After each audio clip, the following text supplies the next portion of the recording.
Praise lord. దేవాతి దేవునికి వందనాలు.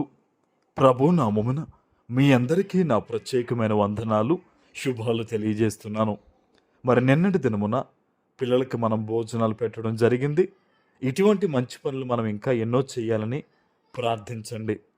ఈ దినము కొరకు ఏర్పాటు చేయబడిన దేవుని వాగ్దానము రాజుల 2వ గ్రంథము 2వ అధ్యాయము 21వ వచనము.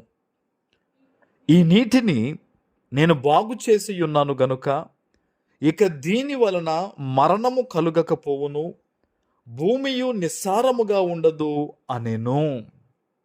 దేవుని నామానికి మహిమ కలుగునుగాక. ఈ ఉదయకాల సమయంలో సర్వ సృష్టికర్త అయిన నీ తండ్రి నిన్ను ఆశీర్వదించి గొప్ప వాగ్దానాన్ని నీకు అందిస్తూ ఉన్నారు. హల్లెలూయా.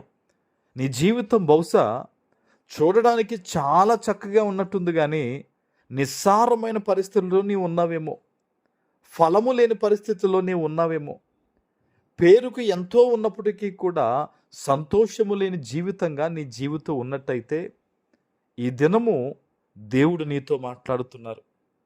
ఆనాడు ఎలీషా దగ్గరకు వచ్చి ఆ ప్రాంతంలో ఉన్న వారందరూ అదే చెప్తున్నారు. నీ కంటికి ఈ పట్టణం రమ్యమైందిగా కనిపిస్తుంది, కానీ ఇక్కడ మరణమే ఉందండి, నిస్సారమైపోయిన భూమి అండి అని చెప్పి వారు చెప్పినప్పుడు కొత్త పాత్రలో ఉప్పు వేసి ఆ నీటిని దైవజనుడు బాగుపరిచినట్టుగా ఈరోజు నీ జీవితంలో క్రీస్తు మమేకమై నిస్సారమైపోయిన నీ పరిస్థితుల్ని దేవుడు బాగు చేయబోతున్నాడు. ఆమెన్. దేవుని సన్నిధి నుంచి వచ్చిన ఈ వాగ్దాన విషయంలో నిర్లక్ష్యం వద్దు. ప్రార్థన చేయి, మోకరించి దేవుని సన్నిధిలో ప్రార్థన చేయి. ప్రభువా, ఇదిగో నా కుటుంబము, నా బిడ్డలు, నా భర్త, నా భార్య, నా తల్లిదండ్రులు, నా ఉద్యోగం, నా వ్యాపారం, నువ్వు ఏదైతే దేవునికి గుర్తు చేయాలని అనుకుంటూ ఉన్నావో దేవునికి చెప్పి ఏ విషయములో నీకు ఫలింపు కావాలో ఆ విషయములో ఈరోజు ఈ వాగ్దానం ఎత్తిపెట్టి ప్రార్థించు. ఎవరైతే దేవుని వాగ్దానం మీద నమ్మకం ఉంచి దేవుని సన్నిధిలో ప్రార్థిస్తారో, దైవ సేవకునిగా చెప్తూ ఉన్నాను, వారి జీవితంలో దేవుడు అద్భుతమైన కార్యాలు చేయబోతూ ఉన్నారు. ఆమెన్.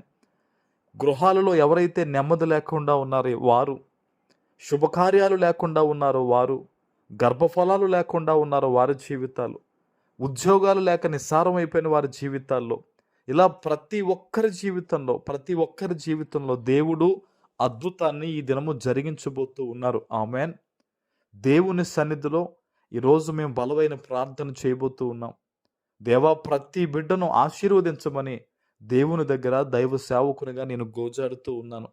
ఈరోజు నీవు కూడా దేవుని సన్నిధిలో బలమైన ప్రార్థన చెయ్యి. ఇక్కడ దేవుడు అంటూ ఉన్నారు చూడండి, దీని వలన ఇక మరణము కలగదు. నీ జీవితంలో మరణం తలిపించే పరిస్థితులు కొన్ని అవుతూ ఉన్నాయి, కొన్ని గందరగోళాలు ఉన్నాయి.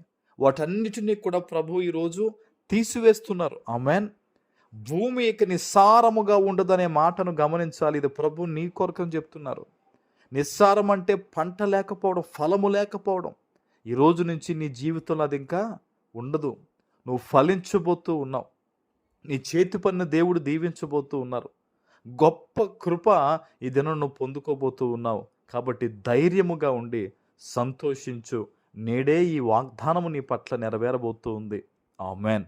ప్రార్థన చేసుకుందాం. పరిశుద్ధుడా, ప్రేమ కలిగిన తండ్రి, మీకు వందనాలు. ఈ ఉదయకాల సమయంలో మీరు ఇచ్చిన గొప్ప వాగ్దానం ప్రతి బిడ్డ జీవితంలో నెరవేర్చమని యేసు నామమున ప్రార్థిస్తున్నాను తండ్రి. ఆమెన్.